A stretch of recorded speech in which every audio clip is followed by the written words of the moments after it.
Hello, friends. Good evening here from the Temple of Silence in Finland and southern Finland. And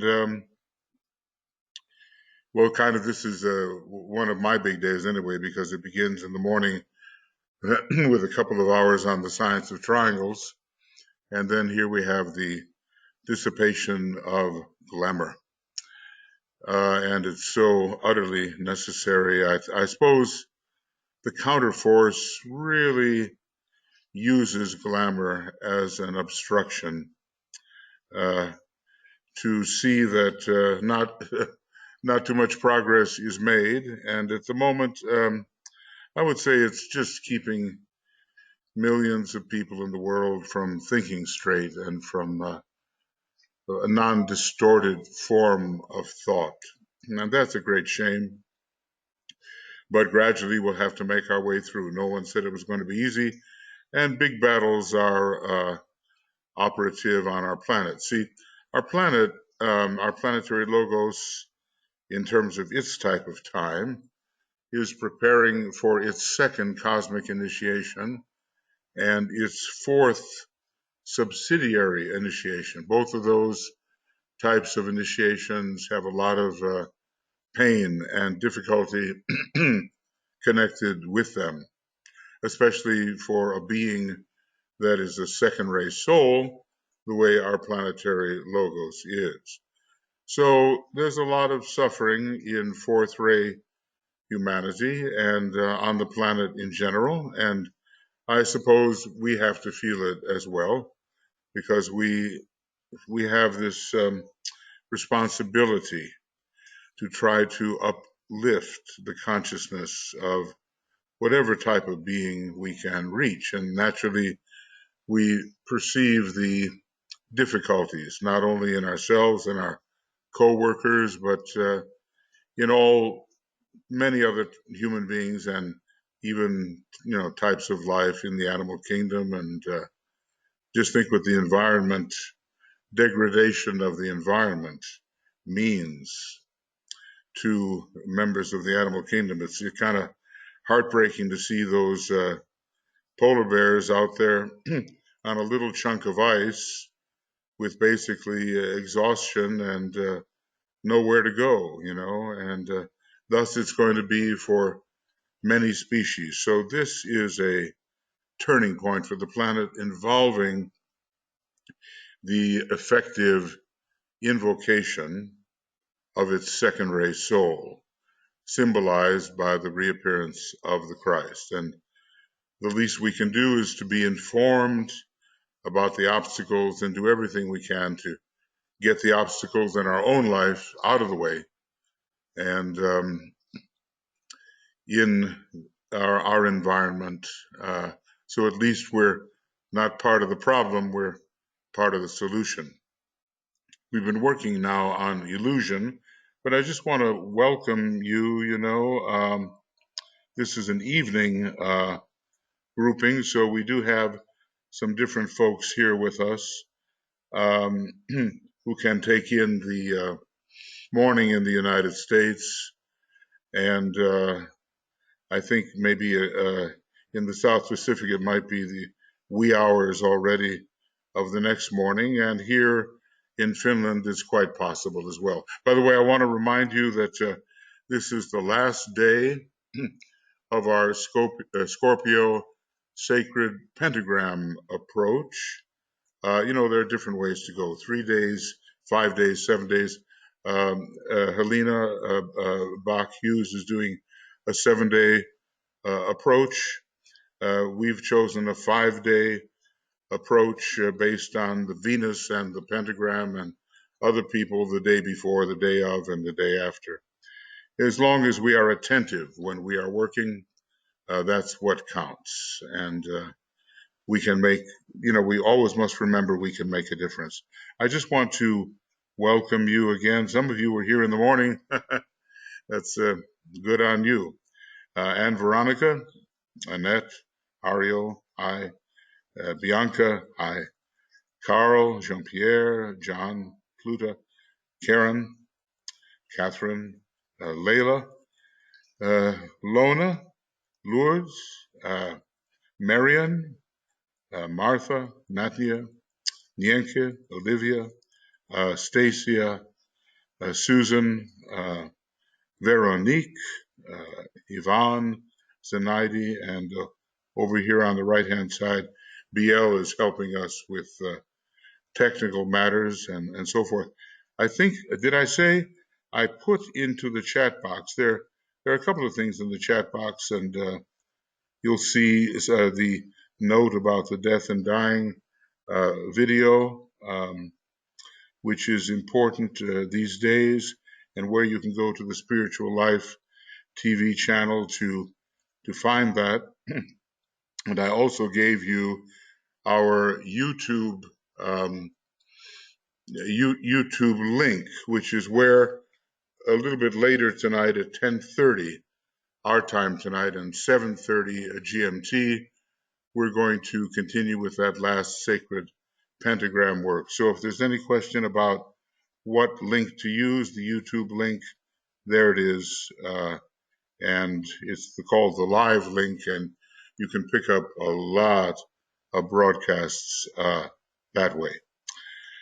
Okay, so let's maybe have a little alignment first, I think, before we get into the readings on illusion.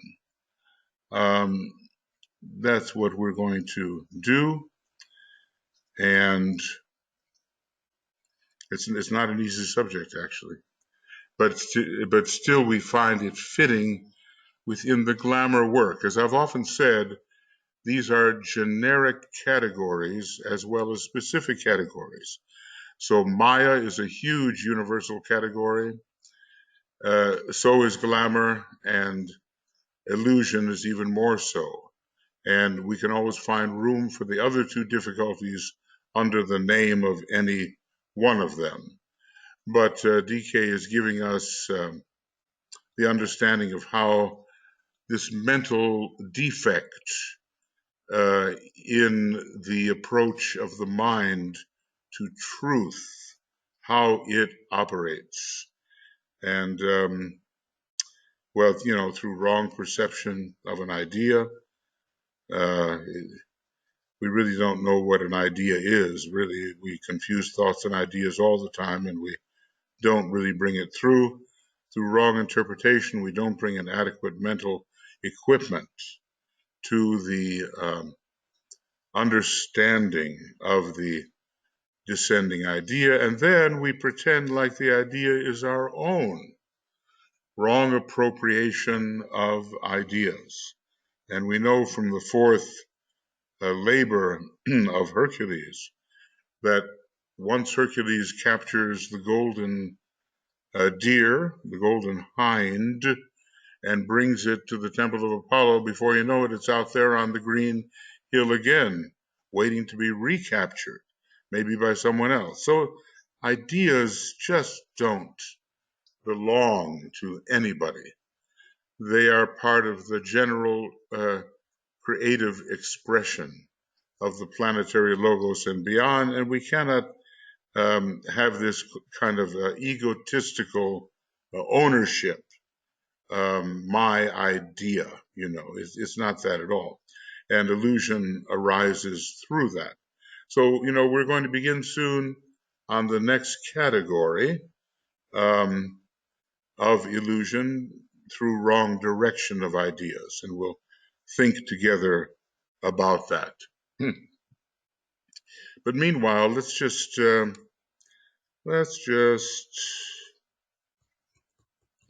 how big is this? This is a big one. Okay, we don't need anything quite that big. All right, that's maybe the super big map, you know. That's about as high as we can go with any specificity, and if you look down at the bottom of the map, you're going to see where we usually hang out, but all kinds of spiritual opportunities exist on higher planes, and things we can barely conceive of are existing on the cosmic astral, cosmic mental, and beyond. And even the Tibetan says, what do you find there? He says, I don't know. I haven't been there. And he's an initiate of at least the 5th degree. So let's conquer the possibilities of the cosmic physical plane, and then it will be practical for us after the 9th initiation to deal with the cosmic astral plane in a realistic manner.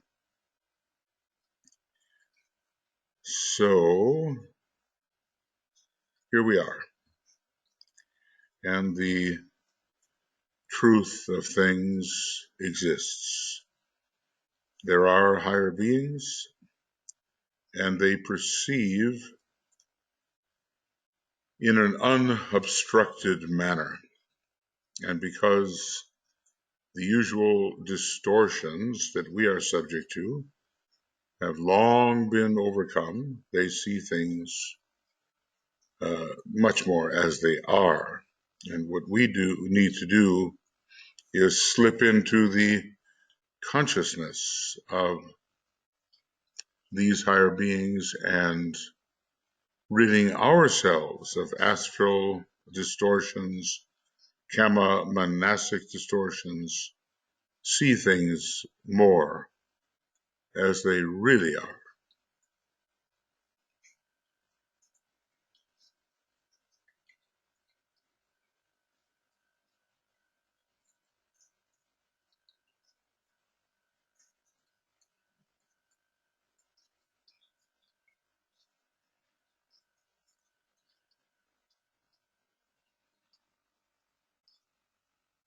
And our consciousness will clarify, and when we speak, we'll speak the truth, and we will be persuasive in helping others see more of the truth.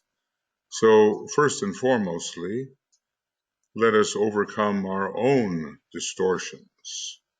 There is on the etheric plane something called the veil of distortion, and it's very hard for the truth to get through that veil onto that level where it can impress the brain.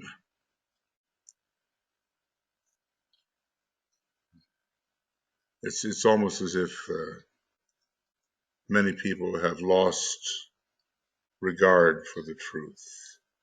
And we've been said to live, in a very cynical statement. We've been living in a post-truth era where you can just kind of make it up according to your whim and your fancy and expect that other people are going to be gullible enough to believe. So the growth in initiation is also the growth in the perception of truth.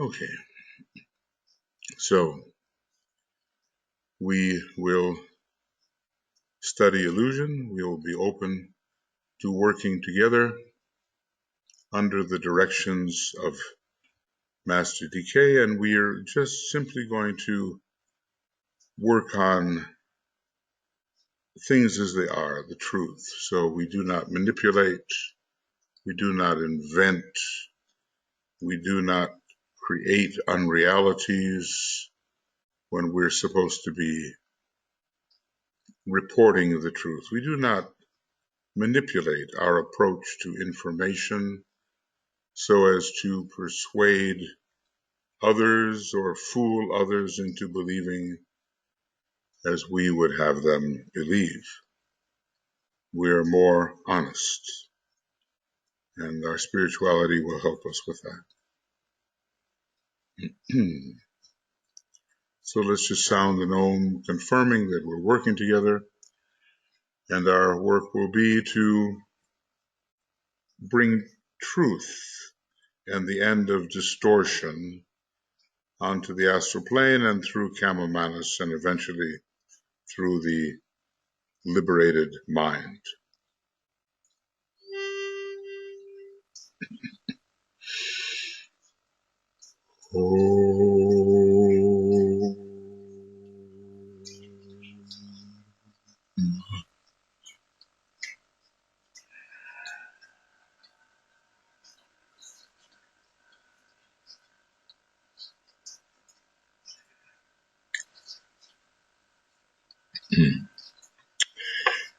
Okay, friends, so let's go on now. This is our 90-second meeting,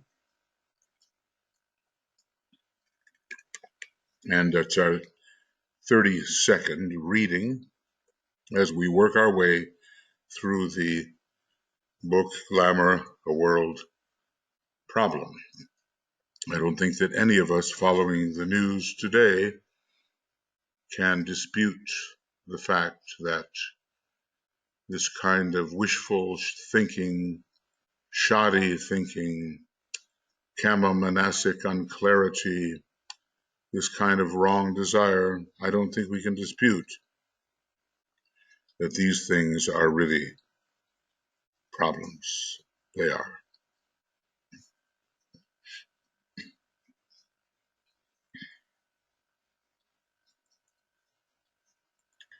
Okay. Now let's see where we are. Oh ho.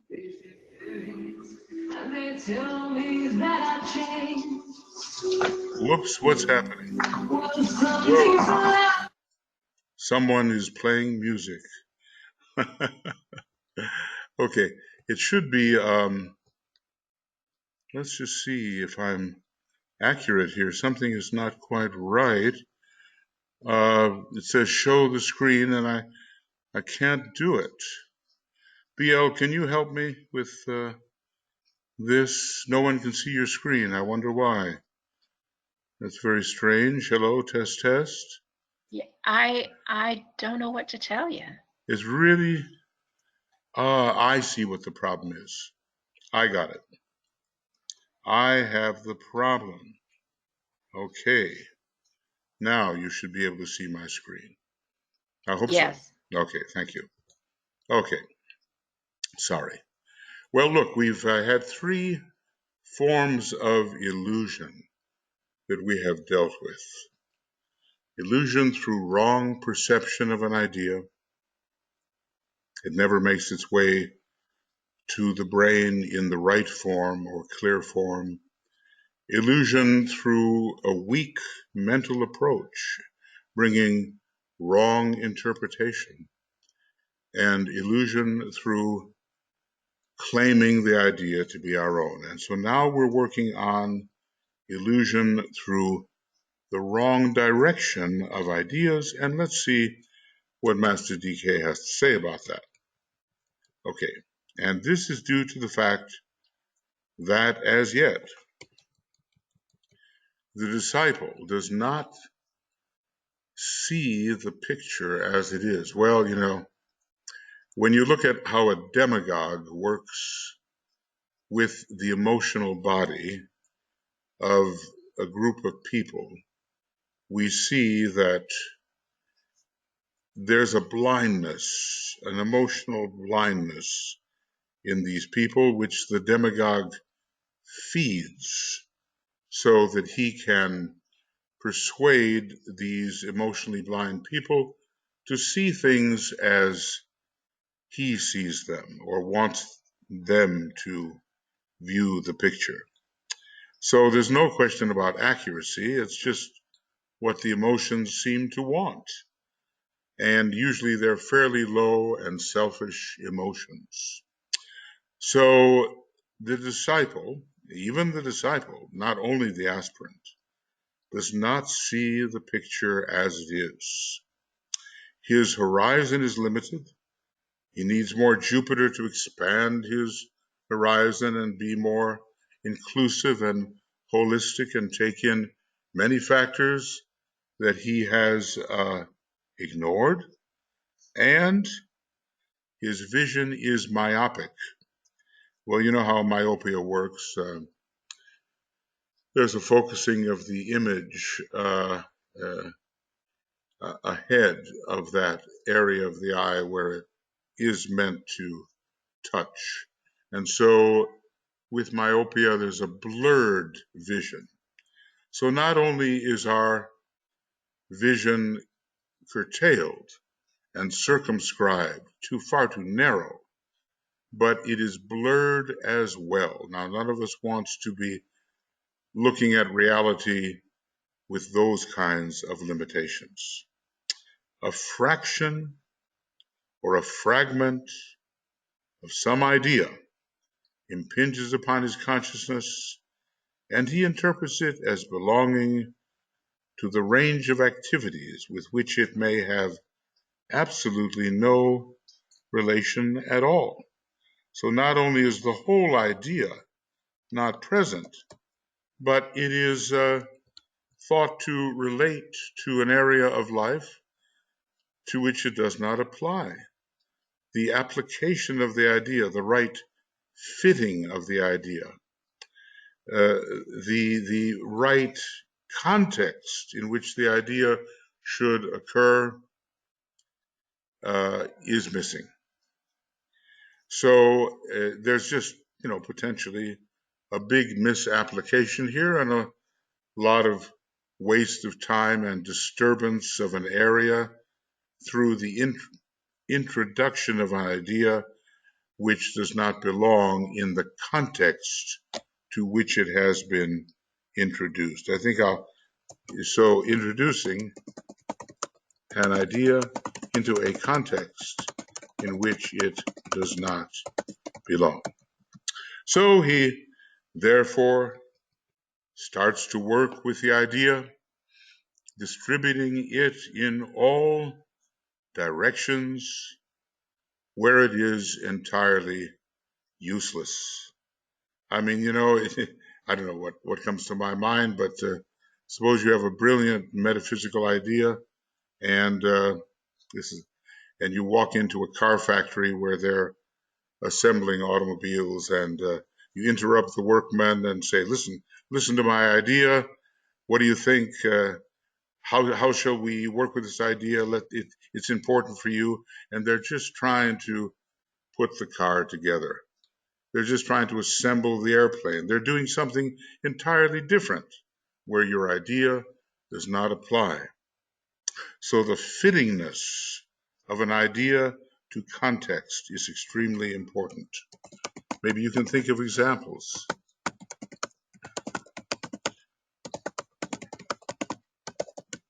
Is important.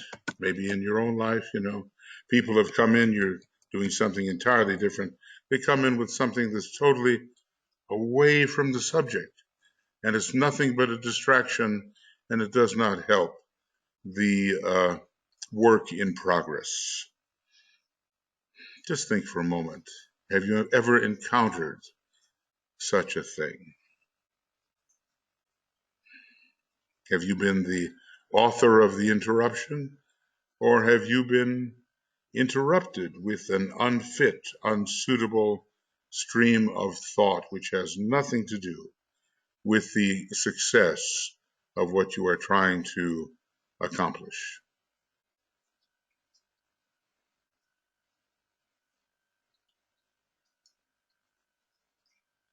So, what happens here is that we have an idea here, irrelevancy.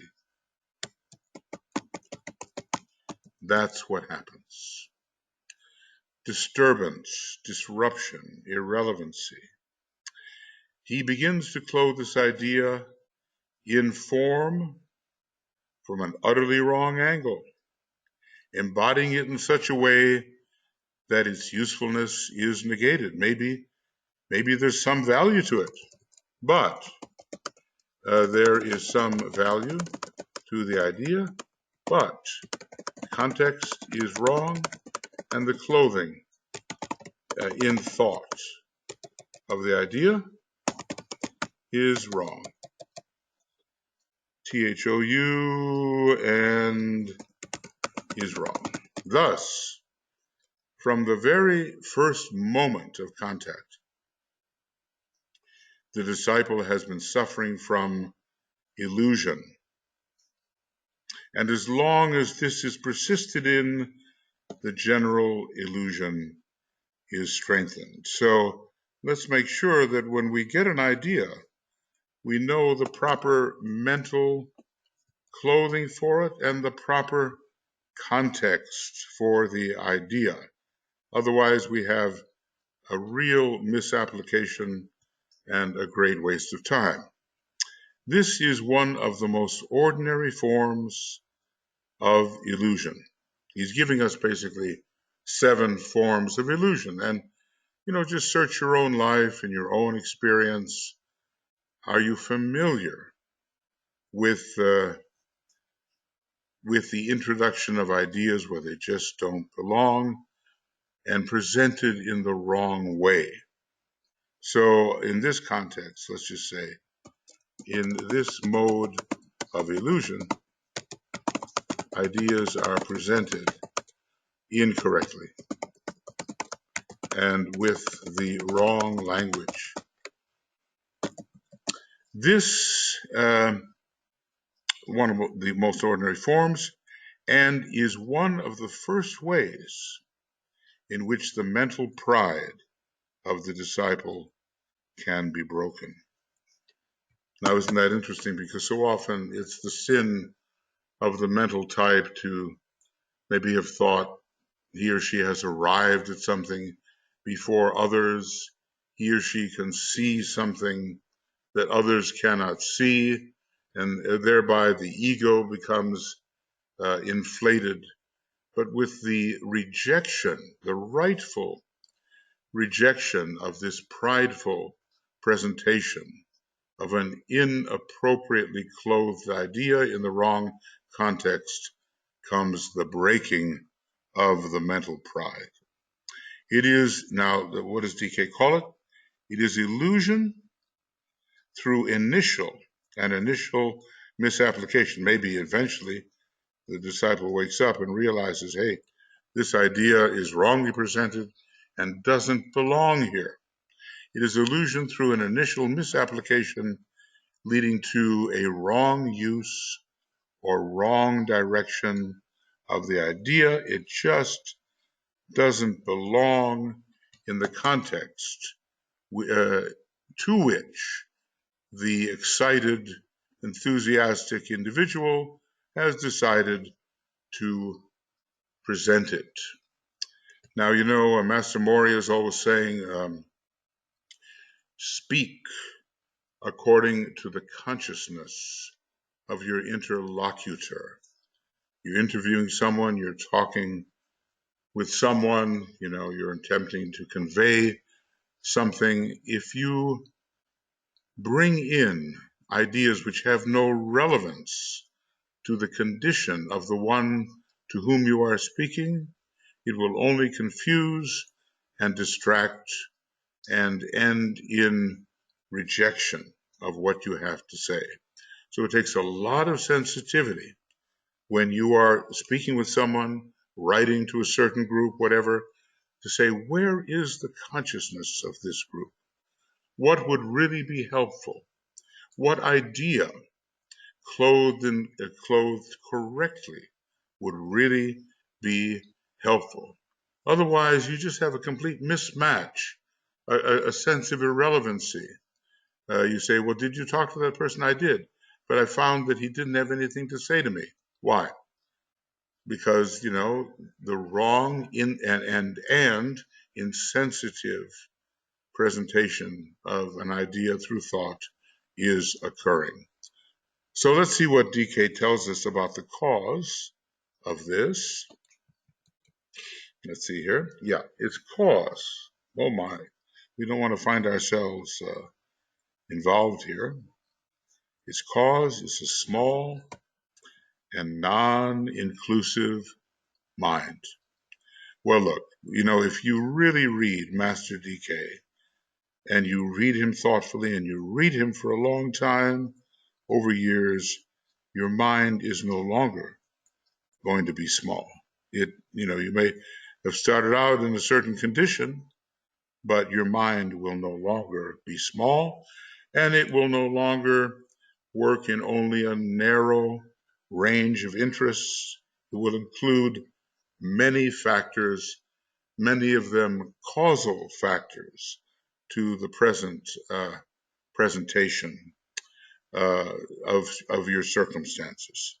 So let us approach with a large mind, in a large-minded way, and an inclusive mind. And it kind of looks like Jupiter will help us be large enough in our appreciation and inclusive enough so that we take in many factors which are necessary. And we know, and of course, you can understand that one of the factors that might operate here is your lack of judiciousness as you attempt via Mars, via the sixth ray, to force your idea into the wrong context. So let's just say, put something down, use Jupiter rather than Mars, by means of which one forces one's idea into the wrong context, where it has no real value.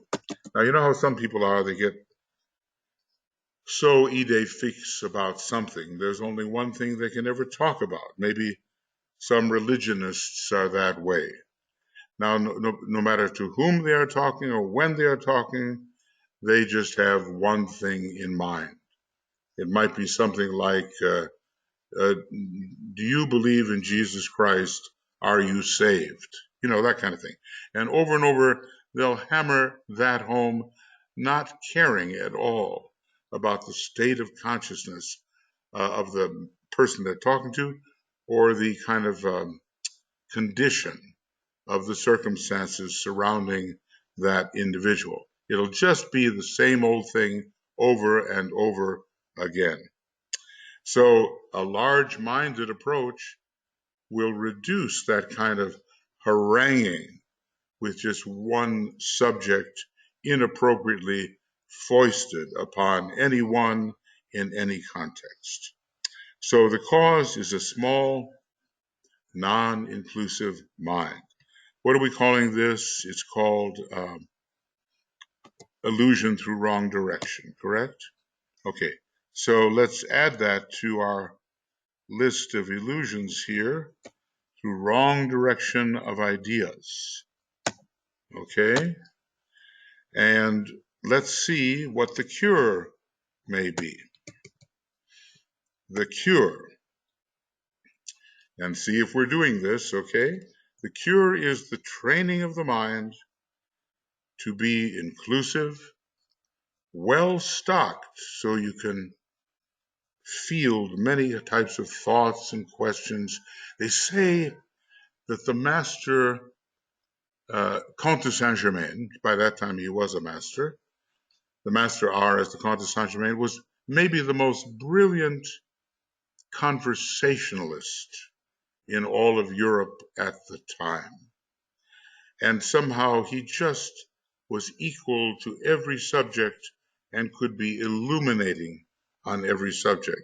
We don't have to be the Comte de Saint-Germain, but we have to widen our mind and stock our mind well so that we don't have a lot of dumb notes when it comes to the different subjects which may come up in conversation.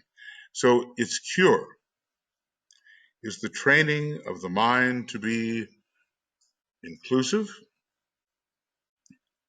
well-stocked and organized, as Alice Bailey has said, and well-developed from the angle of modern intelligence, so you can handle the issues of the day and put them in a context which is related to the esoteric world view.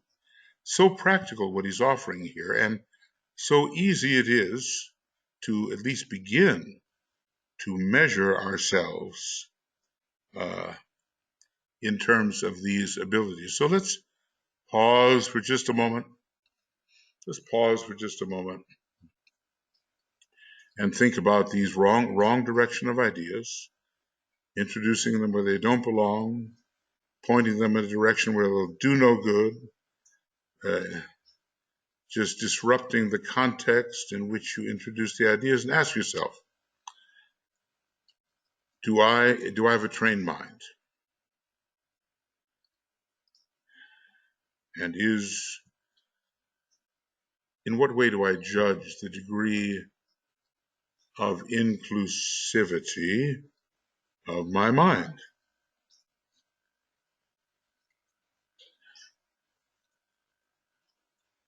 And how well stocked is my mind?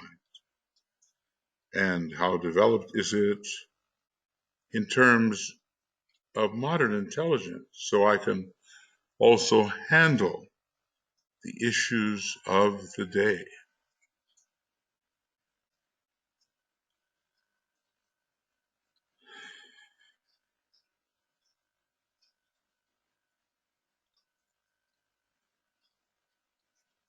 See, there's wisdom, and wisdom has in it an interest in that which is eternally true, in the great principles which operate through all time. Then there is knowledge of current circumstances and trends and interactions which are leading one way or another.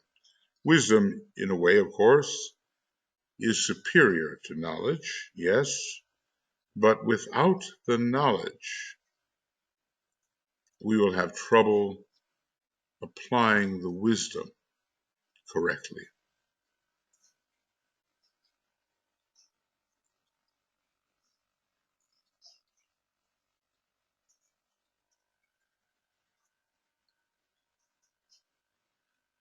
I sometimes think about this man who founded Wikipedia. His name is Jimmy, I don't know, is it Jimmy Sales or something like that? Maybe getting the name wrong, but here's a man who really somehow has this thirst for all knowledge and to make it as widely available to everybody as may be possible. So he's really encouraging us to know the facts about so many different things, and he's giving us a chance to participate. He's not just drawing upon a few experts, he's drawing upon many experts and their ability to work together and correct each other so that knowledge appears and can be applied with wisdom in the right context at the right time and to the furthering of the objectives of the context to which it is applied.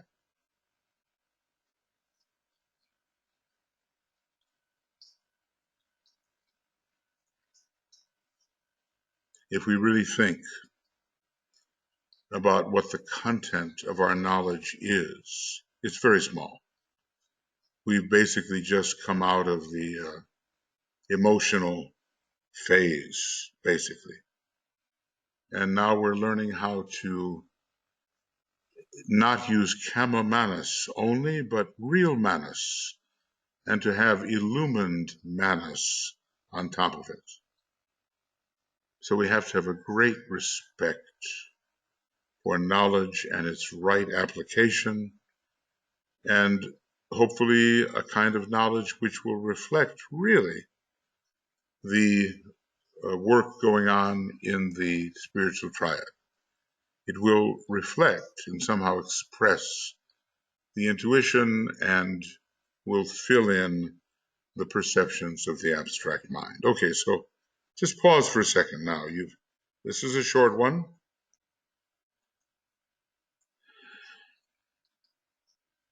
And you're learning about illusion through the wrong direction of ideas. What good is it to have a really good bow and arrow and maybe you're even powerful with the bow, but you're shooting in the wrong direction. You can hurt somebody, or at the worst be irrelevant and not affecting the context positively at all. Where does this idea belong? When does it belong there?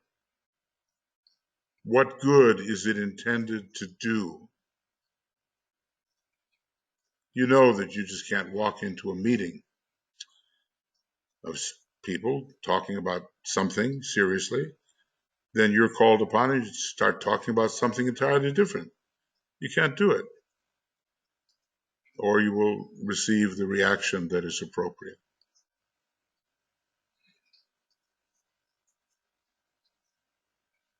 Okay, we'll come back to that. Now let's see about this next one. I don't know how long it is. Well, maybe we can handle this. It'll take us another 20 minutes. Now, the next one is illusion through the wrong integration of an idea. Okay, so let's see what DK has in mind when he tells us about this. And what I'm going to do is, where I was listing these difficulties, and we all have them, we better identify them,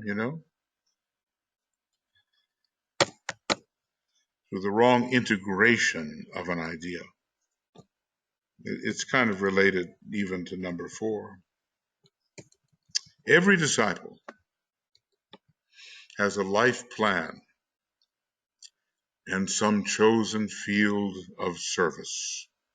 Now, if you're an aspirant, maybe you don't. But if you're a disciple, you have a life program.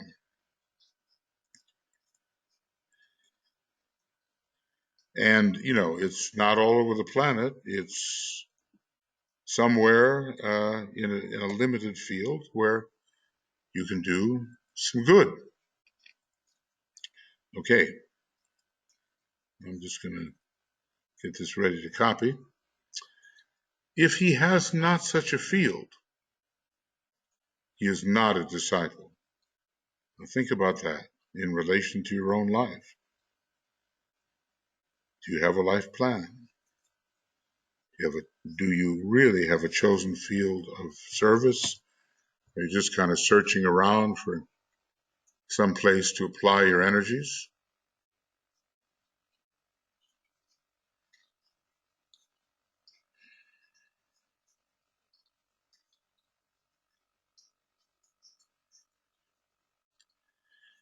It may be the home, and he never belittles service in the home. That's why this book, From Bethlehem to Calvary, is so important. It all begins in the home and the fulfillment of the responsibilities of the home, or at least for so many people it does. It may be the home or the school or a larger field, but there is a definite place, Saturn, right? Definition, definite, wherein he expresses that which is in him. Otherwise, it will be so widely dispersed that it will have no impact and do no real good. There has to be a degree of concentration of our abilities in a limited area so it can do some good. We may have 1,001 interests, okay, but we have to bring them back to that area of service which we have chosen. In his meditation life and through his contact with his fellow disciples, he touches some idea of importance, perhaps, to the world. Immediately, he seizes upon it and seeks to integrate it into his life purpose and life plan, but it may not be appropriate. All ideas that we touch, they may not necessarily fit into our chosen life plan, and we have to have the discernment to know whether or not they really fit.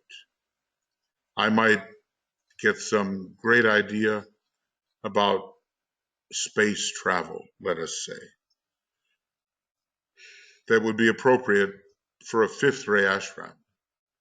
But as I'm working in a second ray ashram, trying to propagate the works of the second ray and of Master DK, that idea, interesting, but it doesn't really belong. It doesn't belong to the chosen context. And it can't easily be integrated.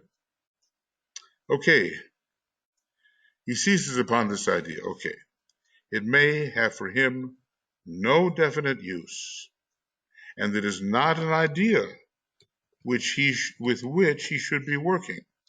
So think about it. There are ideas we contact, but can we really work with them and apply them in a constructive way? Can we really do that? We have to make a decision. You can't work with every idea. Okay, let me see if I can get this correct. Okay, there we go. The overactivity of his mind is probably responsible for his so seizing upon an idea. A fevered mind, an overstimulated mind. Matter of fact, you do a little work in the psychology book, Esoteric Psychology 2, you'll see what a problem it is to have an overstimulated mind and to rush all over the globe, getting involved in this and that, and not really concentrating in such a way that anything productive actually happens. All ideas sensed and contacted need not necessarily be the ideas with which every disciple should work. This is obvious. In other words, let's just say learn. Let's see if I can get this correct. I have a little problem here, and it has to do with the color. So I'm going to try to make it correct. Okay, and basically learn what to release and let go when a good idea comes which is not appropriate for your abilities and your chosen area of service. Okay, this the disciple does not always realize. He just hangs on to the idea and says, this is mine and I'm going to work with it and how wonderful it is, and before you know it, nothing is accomplished. So this the disciple does not always realize. He therefore seizes upon the idea and attempts to integrate it into his plans and tries to work with the energies for which he is not temperamentally suited. So let's just say, know your rays. Sorry. There we go. Know your rays. Know your astrology. Astrology, sorry. Know your degree of evolution, roughly, and then choose. He imposes an energy current upon his mental body with which he cannot cope, and disaster follows. Now, there was one man in the DK's group. His initials were LTSK, and I have to look up, what all those letters meant. But he was a third-ray soul and a sixth-ray personality. So he was a wild enthusiast for Master DK's work and ran everywhere propagating Master DK's books, and really, he was a real Johnny One Note when it came to any kind of conversation. The only thing he would do is just force the idea of the books in the life plan. Well, maybe that was closer to what he was supposed to do than his conception of himself as a kind of modern scientist. I guess those were the era, the period when relativity theory and the possibility of working with nuclear energy and all that kind of thing were coming to the surface. And he fancied himself some sort of scientist in those areas. DK said, look, your mind is not adequate. Your personality is too small. You'll never succeed working with the illusion that somehow you have a scientific ability because you have an interest, but you really don't have any ability to do much with science. Just, it's not really meant to be part of your life program. Did he ever give it up? I don't know. DK worked with him very, very hard, but it should have been kind of a stream of thought that he relinquished in favor of financing, propagating, publishing DK's books. That he did do, and DK kind of saved him from himself and took him into his ashram and said you were in big danger of veering off onto the left-hand path in your last life, but the ashram will protect you. That was more suitable, even though his methods were terribly insistent, you might say. But the whole scientific angle was an illusion, and it just was not an area of thought that he could successfully integrate into his life program. So anyway, he wasn't temperamentally suited for it. That's why I began to talk about that. He imposes an energy current upon his mental body with which he cannot cope, and disaster follows. Well, at least a terrible loss of time and a relinquishing of real opportunity. Many good disciples demonstrate this over-fertile, overactive mind and arrive at no good constructive objectives or life activity. So it's really, overstimulation of the mind and the following lines of thought which cannot be integrated into the life program. They seize upon every idea that comes their way, and they use no discrimination of any kind. And this is very interesting. What's the problem? This is illusion through acquisitiveness. You want to have everything. You want all ideas to be yours. You want to be collecting these many, many things.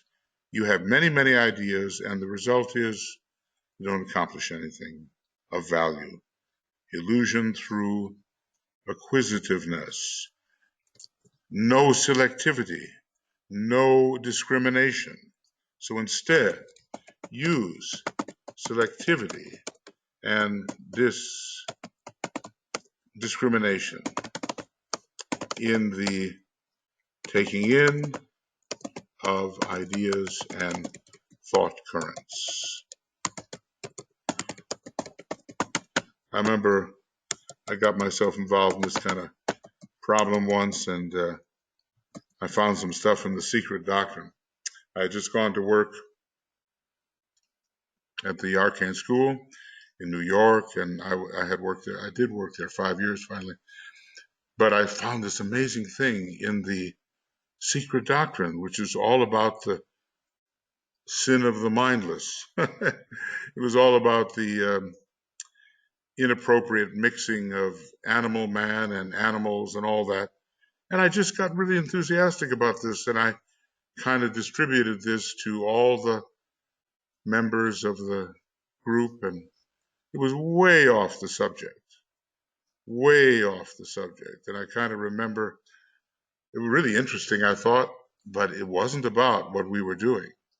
And it wasn't about what I was supposed to be doing in my life program.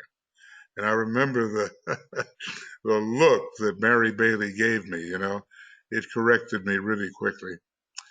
It was amusing and at the same time chastening.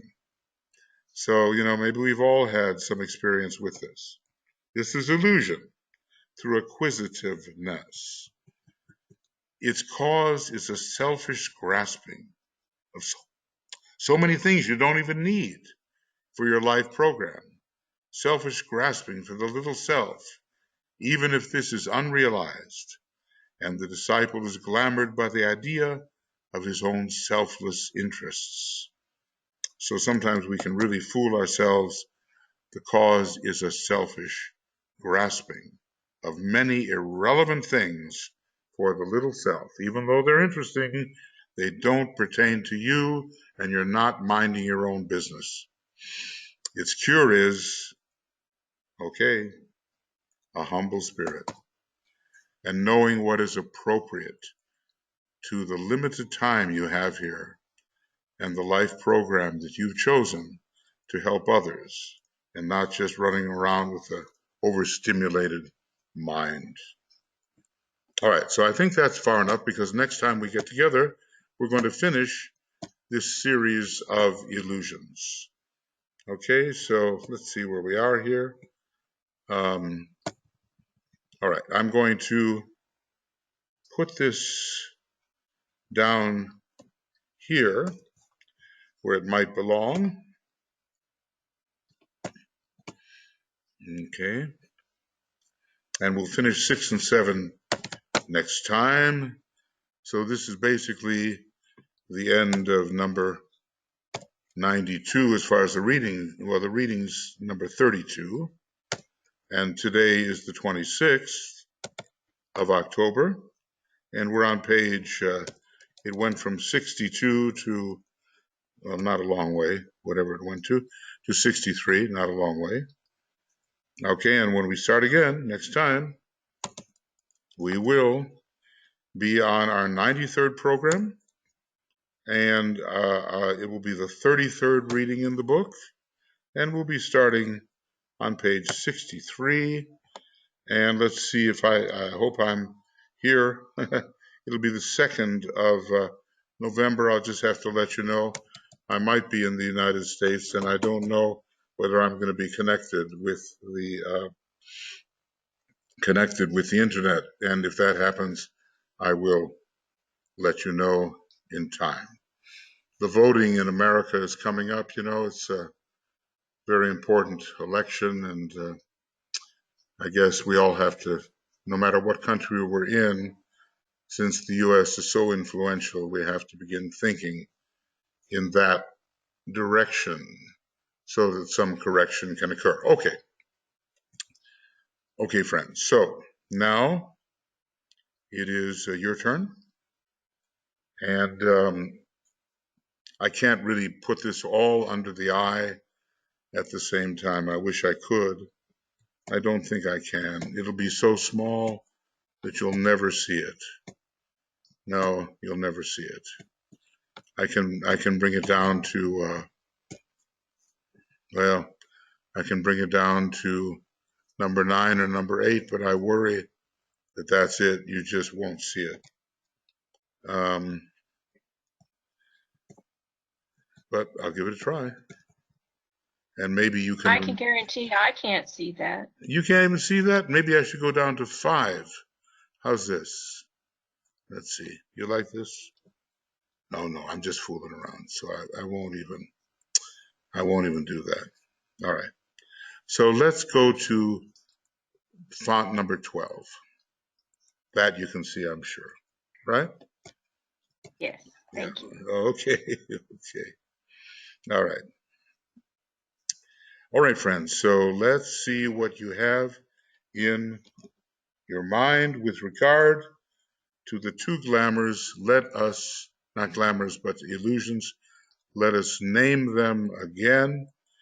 It's the wrong integration of idea. That's number 5. And before that was the wrong direction of idea, just throwing it into the wrong context. And here, the second one is all about in your life program, does it even fit? And you have to be very discriminating about that. So, is there anything you would like to ask? Any question? Or is there anything you would like to say? Double click between the pages and they become continuous text. Okay. Okay, is that what you're saying, Anne Veronique? I still am not going to make it, of course. Header and footer. I think I better avoid that. I'm going to get into trouble. I'm sure you could advise me, but I'm going to stay away from it for a moment. Okay, illusion through the wrong direction of ideas, and illusion for the wrong integration of ideas. Anything you want to talk about here, or any question you want to ask in general? Here's another. Is there another question here? I think that question from Olivia is different. Okay, no, that's not on that subject. It's participants. Okay, friends, anything you want to say or ask? This would be the time to do it. Or, anybody over there on the right-hand side where you are participating and supporting things, you can do that too, if you wish. So, what do you say? Anything? The important thing is to examine your life. Have you fallen into these traps ever? Because I'm sure we all have, just like it's recognizing when and how, and whether it really fits the idea we're bringing in, and whether it is appropriate for the context and for our life plan. Okay, any thoughts? Okay, here we have something. Olivia, I think you have, yeah, go ahead. Well, it's been interesting. I've been in Finland, hello, with you etherically, but really Finhorn, for the last week or so, and in England as well. So I've been out of the, the mess that's going on in the United States with our election that you mentioned, with the vote coming up November 6th. And, when you are removed from that and then you come back into all the illusion, yes, but so much of it is glamour and misstatement, deliberate misstatement of lying and manipulation. It's like, oh my gosh, the density of that can be really overwhelming. But it just really is such a reaffirmation of the importance of our efforts to try to bring in the light, to clear the astral plane and, the concrete mental plane too. So I just appreciate again the effort of everyone doing this work. And, we do have this important election, but the idea of truth is just so often buried. And so much of this comes out of the ego. And the leadership here that misappropriates ideas. Everything is about him, and deliberately is the main disseminator of lying and misinformation. So after that, with the media and so forth, dutifully reporting on what is said, it just simply magnifies what's going on here. And anyway, I'm back in the midst of it. Michael, you said you're coming to the States. That's my hope. That's my hope, if I can pull it off. Yeah, exactly. I hope so. Yeah. But be prepared to just be inundated in a way that is so dense and overwhelming. But it just makes. Well, we have It just makes our work even more important when of what we're doing. Starting with murder and attempted murder, you know what I mean? All these things, I mean, it's getting so extreme. But I'm reminded of Al Gore's sort of video and program called An Inconvenient Truth. This was some time ago. And so often, truth is really inconvenient for the agenda of the lower ego. In other words, the lower ego can't get its way when certain elements of truth are brought out. And so the choice is made, don't tell the truth, simply advance the agenda of the lower ego, no matter what it takes, whatever kind of lying it takes. And obviously, those are the personality values. And it's just the opposite of where we want to go as students of esotericism with our hopes for humanity's progress. So, you know, we know that, I was thinking today, Christ said, I come to bring not peace, but the sword of discrimination. And I was just thinking that this sinuous line between the true and the untrue and the good and the evil is going to get so clear that people will have a definite choice because they will actually see it. One of the ways the dark forces work is to prevent people from seeing things. You know, in other words, you don't get it clear, and then you don't know where you are. But if things become very, very obvious, and the values of good and evil become very obvious, maybe humanity can make the correct choice. That's the hope, of course. That's the hope. Well, let's hope so. We certainly have the challenge, and warriors are we, and so we hope that there is indeed the right action on the part of all.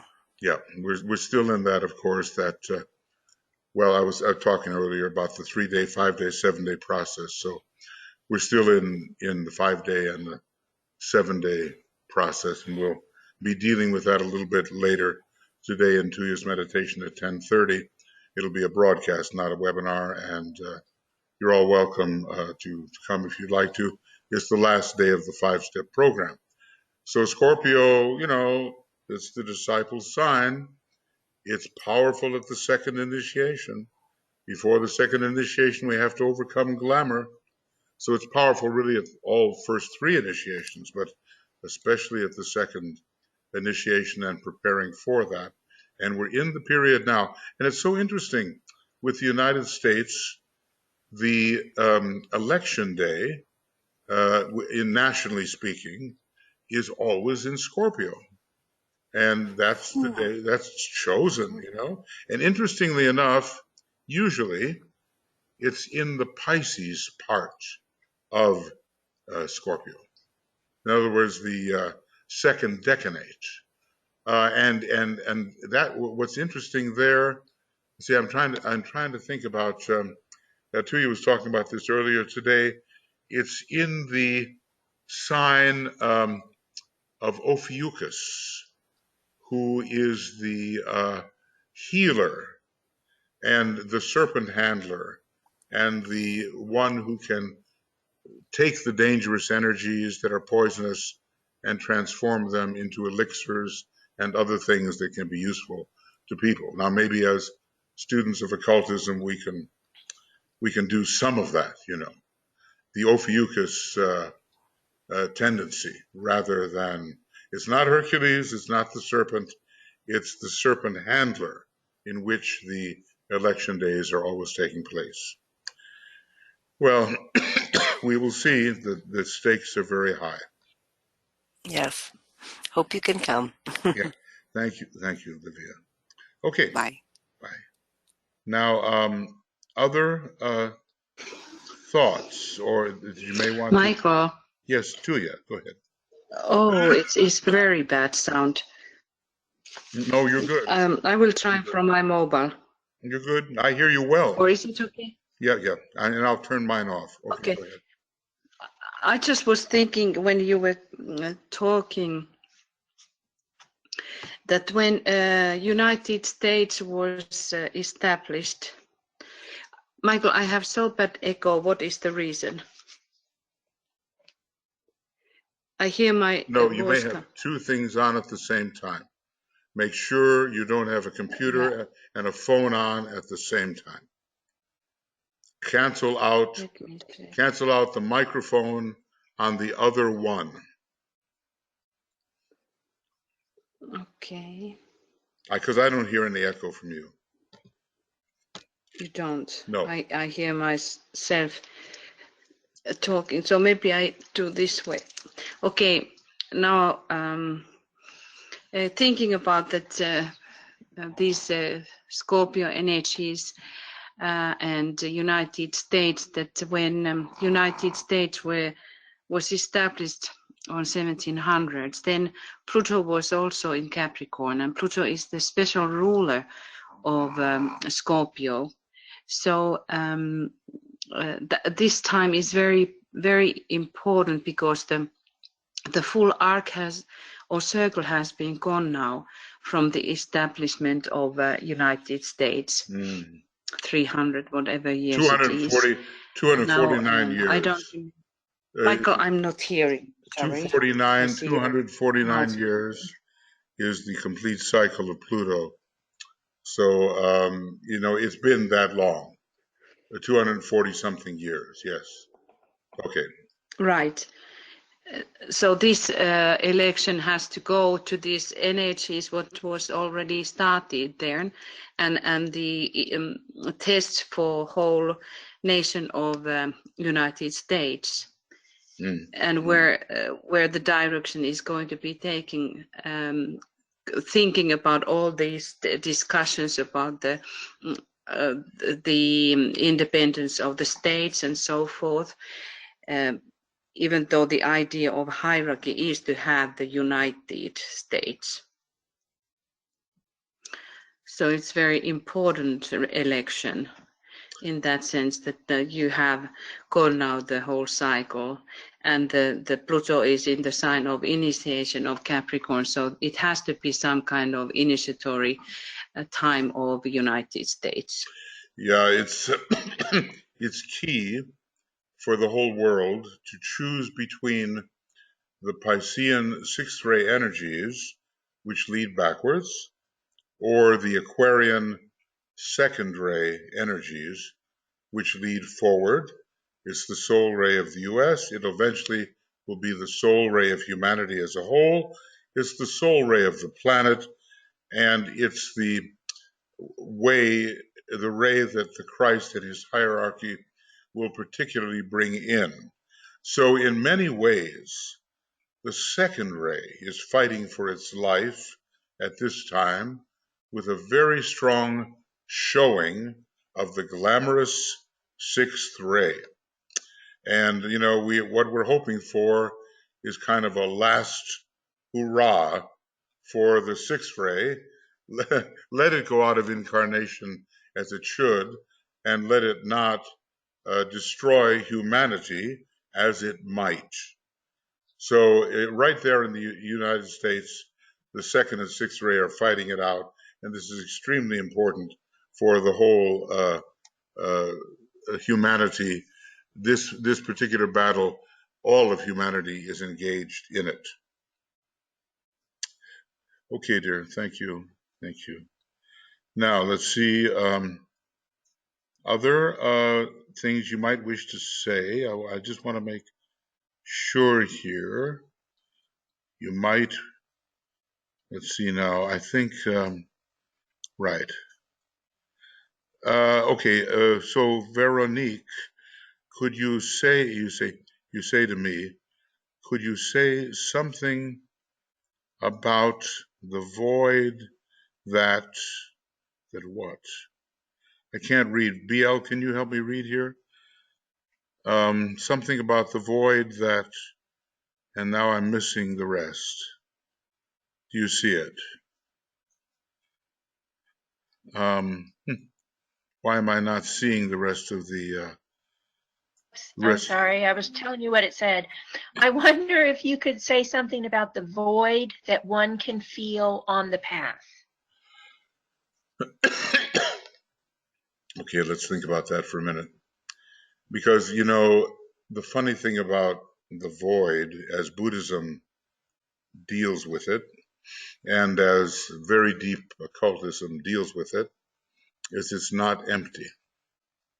As a matter of fact, the void is maximally filled with beingness, which is the final essence of all things. So let's just say the void is not nothing. It's not nothing. It's no thing. It's ultimate substantiality. I guess all I can do is tell you how I try to deal with this myself. There are 10,000 things that can attract my attention. On the physical plane, on the astral plane, feelings come and go. Certainly my mind is filled with thoughts. I can be very attracted and distracted and preoccupied and all that. And I call all that the many. Now, the solution that I'm looking for is what is the one out of which the many arose. Because when you look at the many, they're just so filled with variety, but the great teaching tells us that behind the many, within the many, the cause of the many, the very substance of the many, is the one. So I find that I get very still, and that I focus on an object or two objects. And then I open my heart center deliberately. And then I feel with the heart in the direction of whatever objects I am contemplating. And I discover that at a certain point, a kind of isness appears behind variety. I'm sorry about this cough. This isness is indivisible, and it is shared by all beings and all objects. And instead of focusing on the contours of whatever I had in my mind, whatever I was perceiving, I register in my heart center, and maybe in my center at the top of the head, I register this isness, this pervading essence of all things. Now that is devoid of form. It is the cause of form. It becomes form, but in its essence, it is void of formal attributes except for its beingness, its isness. And I allow the consciousness to become very subtle, and I pick up this something which is no thing and which simply is. And at the same time, of course, I'm registering objects through the senses and all the rest of it. But those registrations fade out. They are no longer the main thing. They become very secondary. And in comes this something that's so subtle. It's just behind and within anything I might look at, hear, touch, feel, smell, whatever. It is the very essence of any perception. So I call this process infuception. Infuception. I am perceiving that which infuses all things and which is the same in all things. And I call that the void. So that's how I work with it. I don't look for blankness or nothingness or anything like that. I look for a presence which is identical in all perceptions. And if I'm still enough, you know the old saying, be still and know that I am God. Well, that's a loaded statement. If the stillness is sufficient, who is the I who is God? If be still and know that any sentient being, including myself, is God, the essence. That's how I deal with the void. And I'm dealing with it more and more. Now, I can't say that this is classical Buddhism. It's just what I've worked out within myself to perceive the substratum of all things, which I call the void, one of the names of it, okay? So maybe I use a formula, I call it C, heart, same, SHS. C, heart, same. You have to proceed very gently and very subtly and not push it, because you allow the beingness, the isness, to appear in any collection of variety. And it will appear. And a lot of practice may be required. So, Veronique, that's what I would have to say about your question. Say something more about. Yeah, so you say, I feel the void is very full. It's maximally full of it's actually absolute infinitude. And it's maximally peaceful because there's only one thing. And in order to have war, you need the interaction of other things. Where I really am, okay, BL, I'm going to need your help here again. I don't know why I'm not getting this. I'm just getting Veronique's statements up to a point and then they disappear from me. I wonder if you can give me a hand.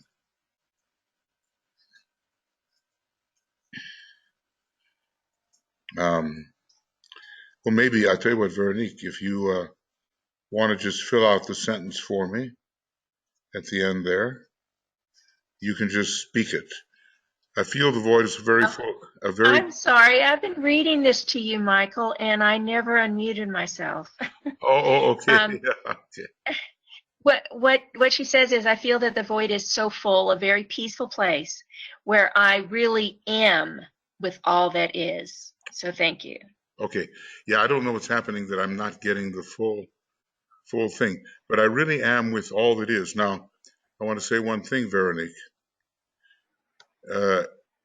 It's not only, in my view, I've just shared my view, okay? It's not only with all that is, it's as all that is. With is still a dualistic term. The word as suggests identification, and it's another step.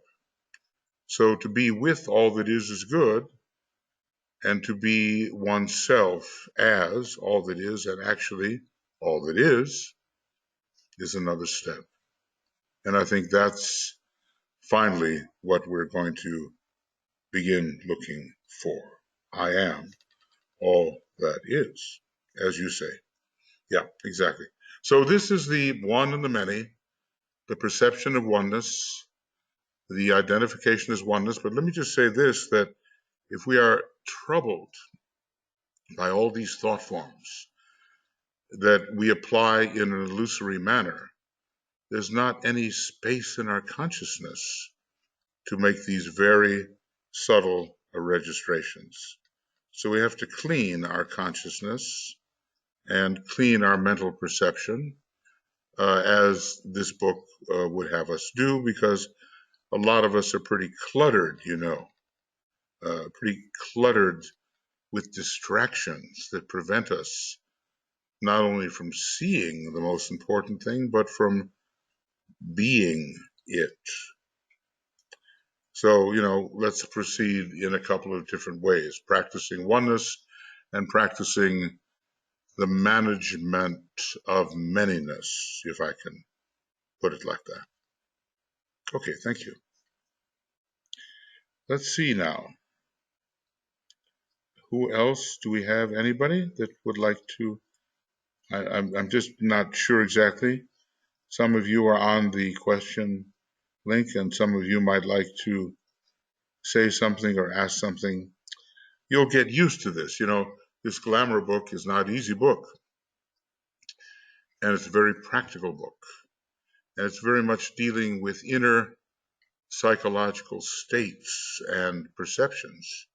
And according to our knowledge of our rays, so more and more will be understood about where we stand in relation to these errors. Look, all of us are committing errors.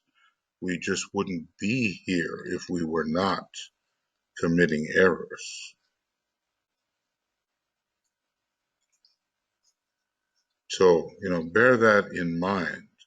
If we had worked our way through all the errors, we would already be initiates of high degree. But in fact, we have to take pains to do it right, okay? And we, following instructions given to us by those who can be trusted, the master, we will work our way through, and the errors will subside, and the perceptions and the ability to, let's just say, the ability to identify as the essence of things will become a reality to us. And it's a little slippery. It's a little bit elusive. It's not something you can sort of snap your fingers and say, okay, now. Maybe maybe there are, I suppose, some initiates that are just always in that, And for them, it's quite possible. But for people like ourselves, we're cleaning everything.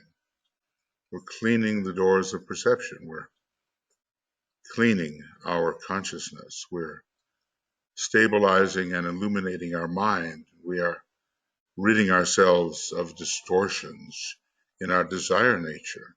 And we're ending the chaos of our physical plane life. It all is going to take a little while.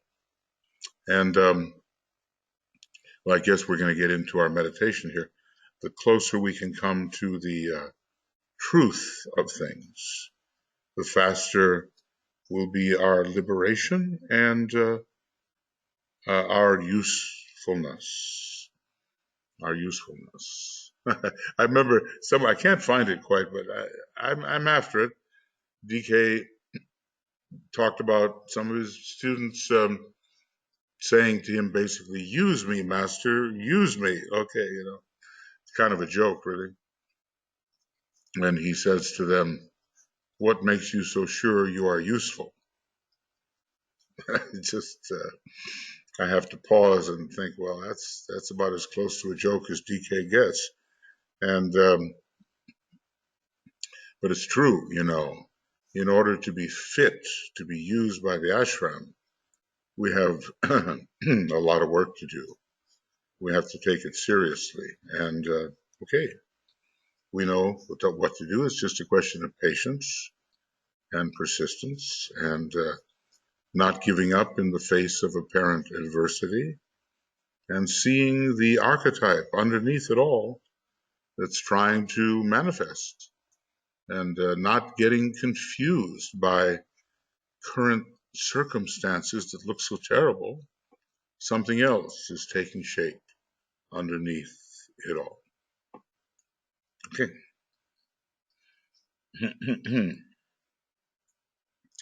All right. Has everybody who wants to say anything said what you want to say? That's the question. Okay. Okay. I think so.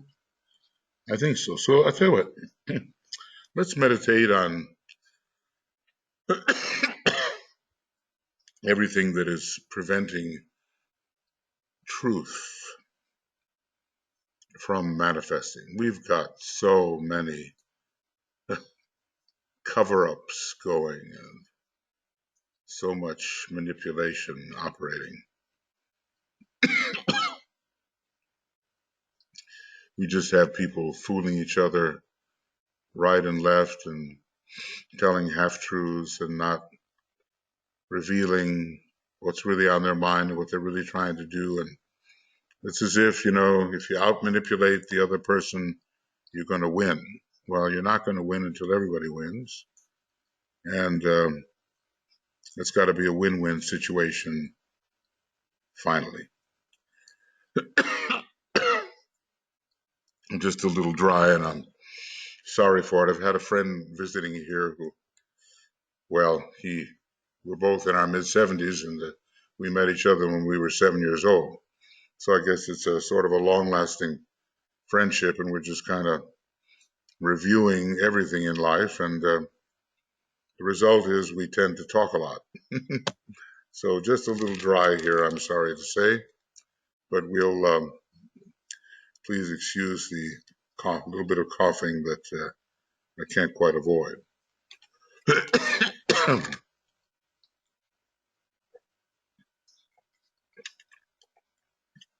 Okay, let's go. So we'll begin with some moments of silence together.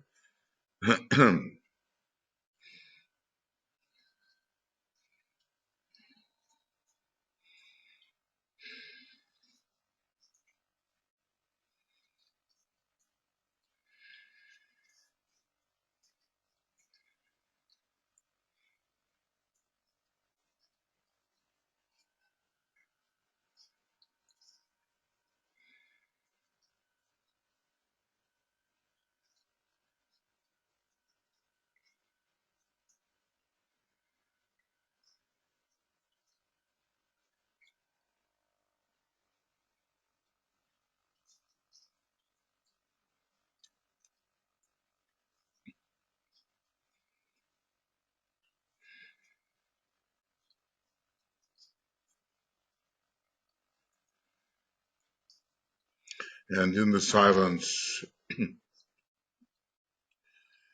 we feel many irrelevant things passing away, and a unity showing itself that is the characteristic of our relationship across space and across time.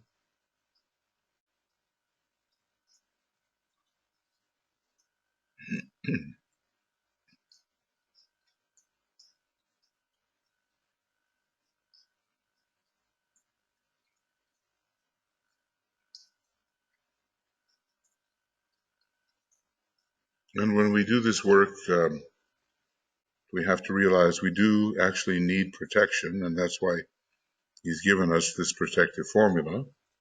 So as we make this cross of divinity from the forehead to the chest to the left eye and thence to the right eye, we say the protective formula. And we see a kind of lighting up of this protective cross individually and for the group. As a soul, I work in light, and darkness cannot touch me. I take my stand within the light. I work, and from that point, I never move.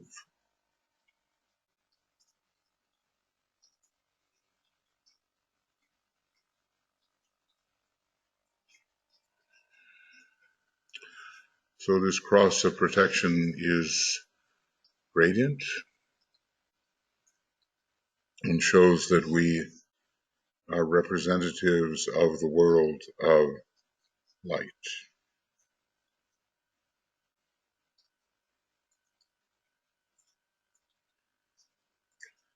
Now we focus on the triple light of matter,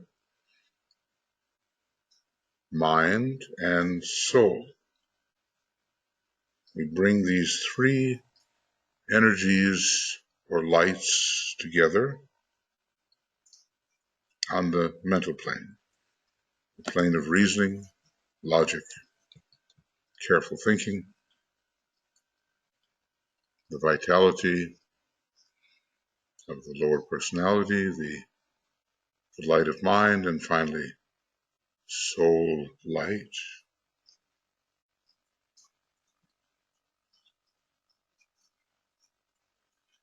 The light that reveals unity, you might call it.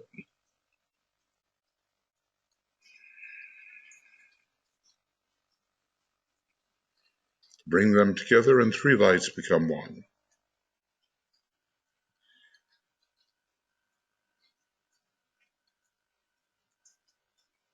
Soul light, mental light, the vital light of the lower personality.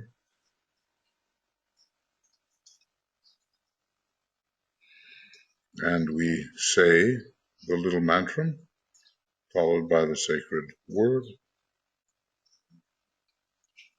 We say, the light is one, and in that light shall we see light.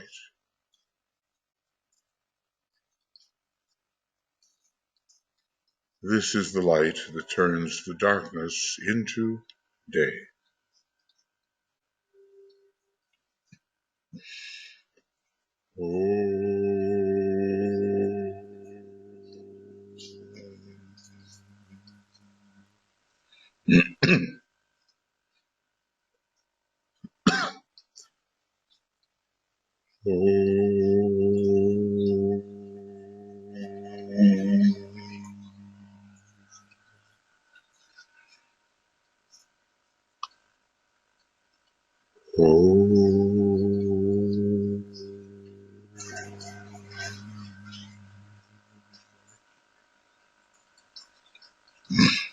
This is going to be the light from which we turn on our searchlight,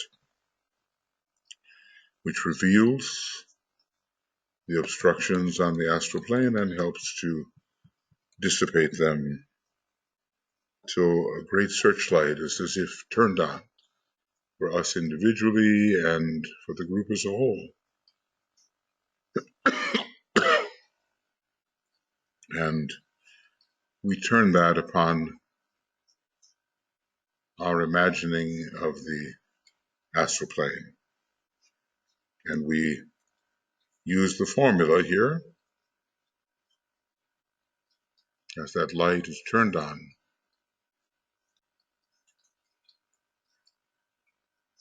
It's a real beam. We're all behind it. We're all within it.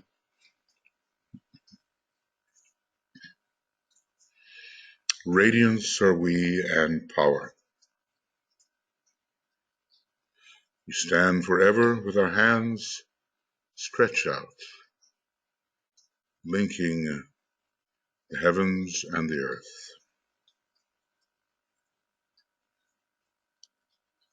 The inner world of meaning and the subtle world of glamour.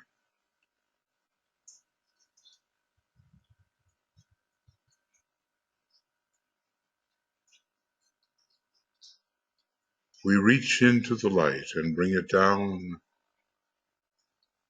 to meet the need.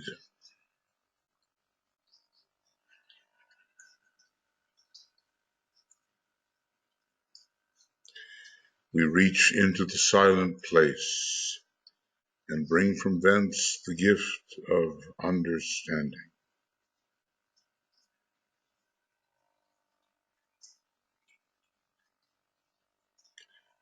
Thus, with the light we work and turn the darkness into day.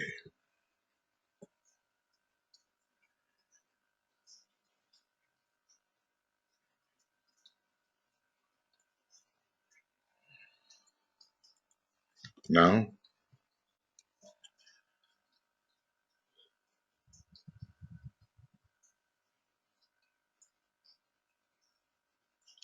we strengthen our being with the application of the spiritual will,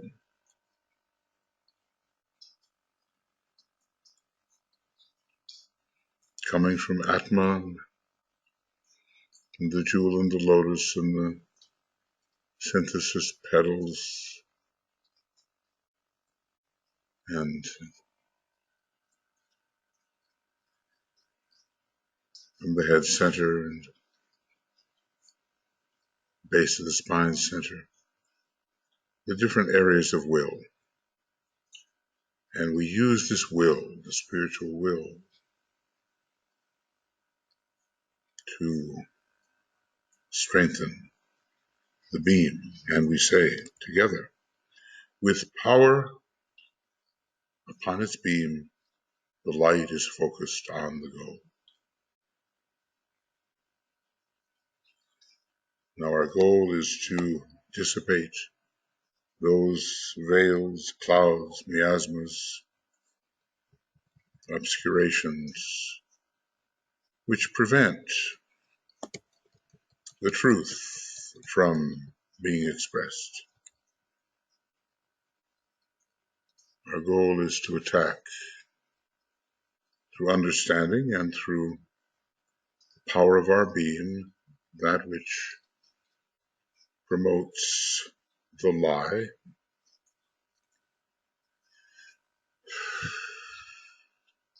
and ultimately prevents humanity from achieving its goal.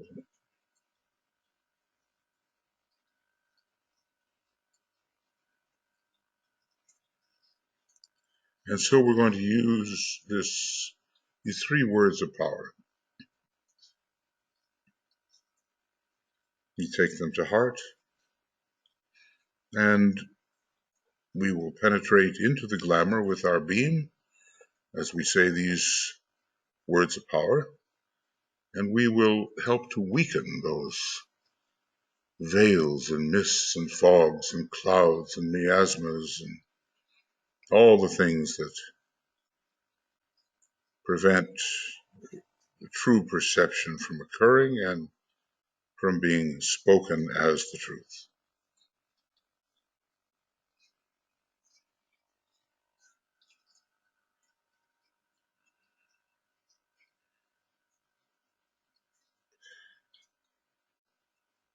Think then just for a moment about what happens when people are lying to each other and in our public life.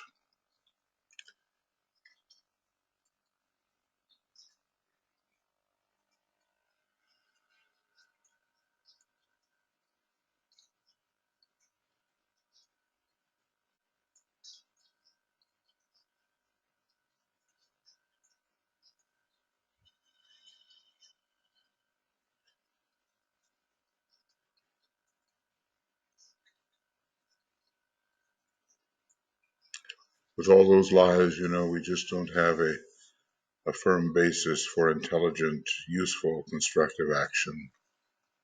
So we have to clarify so that the truth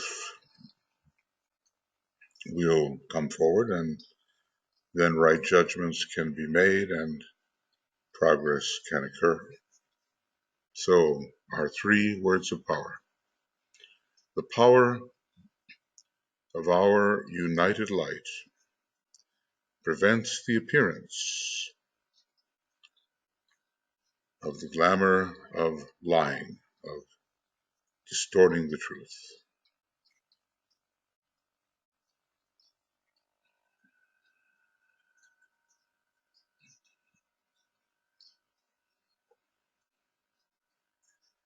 The power of our united light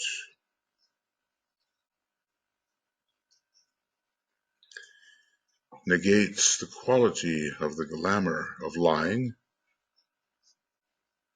from affecting humanity.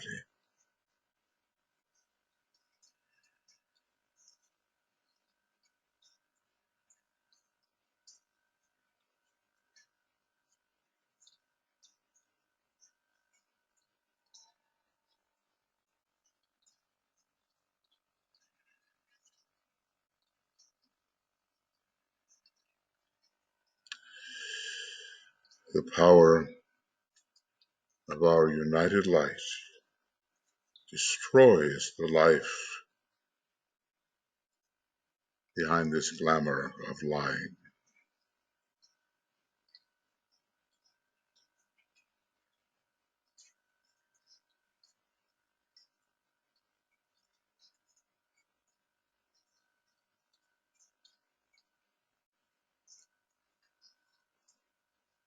Now let's take some moments of silence here. Silence and intensity of purpose, and the work is seen proceeding, and we can use these words of power. And in your own way, and imagining the group beam, let us work to prevent the appearance of this glamour, to negate the quality of the glamour from affecting human beings, and to destroy the power of sustainment, the life behind the glamour. So let us take our moments in silence together.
we must help to restore truth between human beings, because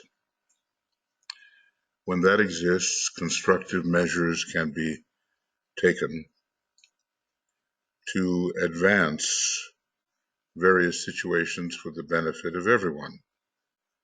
And when things are concealed and distorted and misrepresented to protect personalities here and there from the consequences of their own actions, then everything is delayed.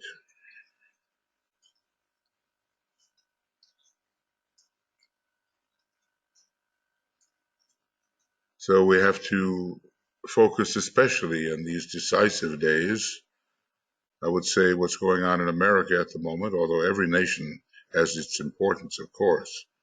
But what's going on in America at the moment is very decisive for humanity,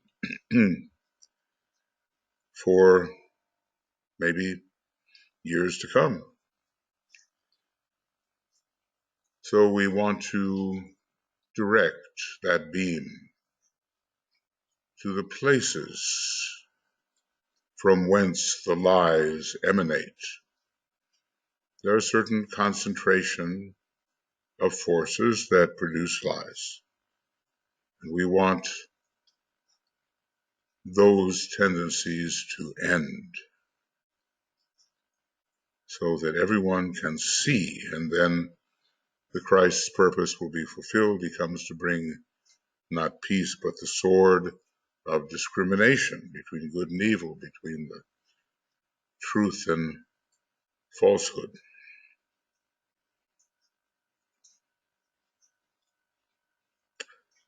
So let's really work at a high point of tension internally as we struggle together for the emergence of the truth in all quarters. But then one has to be quite courageous, really. And to preserve soul values is far more important than to protect personality comfort.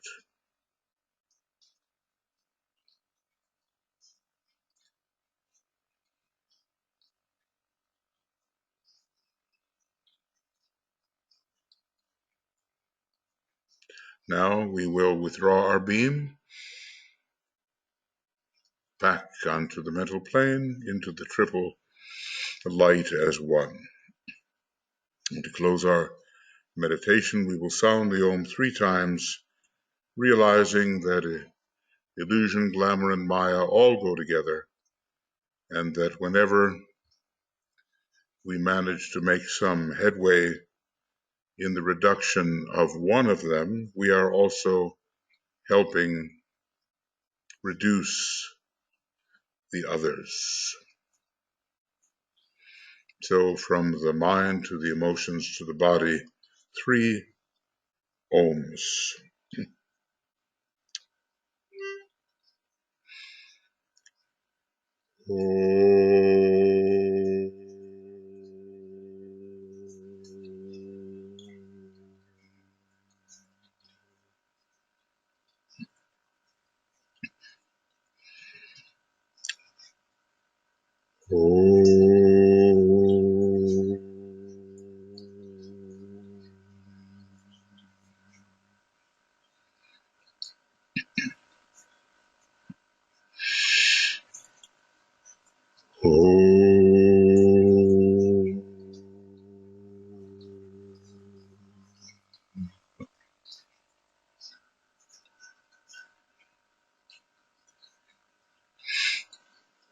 Now, if we take full advantage of this Scorpio energy,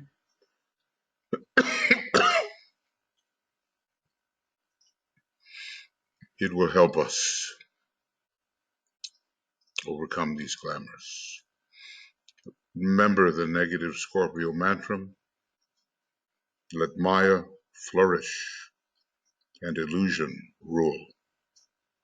We don't want that. We don't want the flourishing of Maya, and we don't want the rulership by illusion. So we continue in another half hour using our YouTube link for the fifth day of the sacred pentagram process, and this will be a broadcast.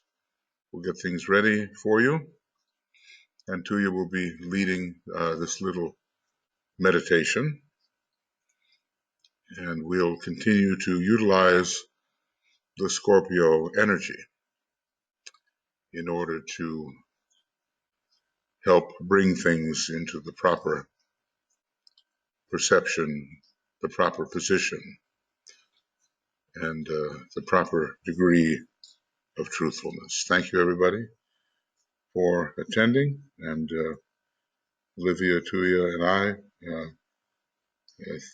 thank you, and we look forward to working with you again soon. So many blessings, lots of love, and for some of you or all of you, whatever, we'll see you in another half hour on the YouTube broadcast on the Moria Federation Esoteric Education channel, the link for which is here, right here in the chat box. Okay, see you soon. Bye-bye.